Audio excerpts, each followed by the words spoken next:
Hi everybody, this week's cybersecurity tip is about popular file sharing programs such as Dropbox, Google Drive, and OneDrive. These are consumer grade file sharing applications. They're great and useful for productivity, but in an organization, very sensitive in using.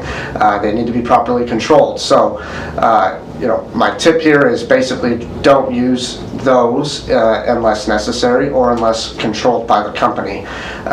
It's very easy with applications like that for the sharing of information to sprawl out of control with how people are able to share information with somebody else, and then now you're relying on that person to, protect that information that's shared with them, and hopefully they don't share it to anybody else inadvertently. And unfortunately, mistakes are made when people don't understand how to properly use these tools, and then they open up their whole account to other people. On top of that, a few years ago, Dropbox was hacked, potentially giving hackers and cyber criminals access to everyone's accounts in Dropbox. So other things like that to be aware of. So what do you need to do if you need to utilize these types of applications? Well, one, I'm not going to say don't use something like OneDrive or Google Drive, because we do promote that in our business, and we also use it internally. But the difference is we're not letting individual employees manage it with their own personal accounts.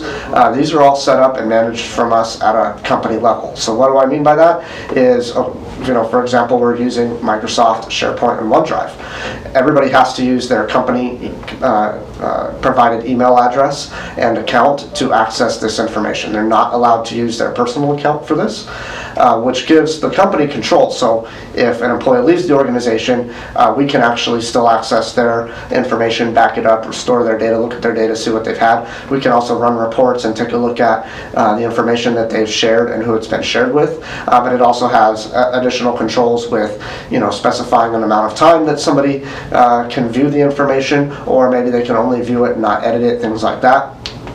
Why is it important for somebody to not use their personal information? So let's stay with OneDrive. If you have an employee that has their own personal Microsoft account, they use OneDrive, they think, hey, I'm going to be productive and I'm going to share some data via the OneDrive to somebody else outside of the organization. As an owner, if it's their own personal account, you have no right to access that information, and if they leave the company, you would have no idea that what information is in there, what was shared, how to access it, so that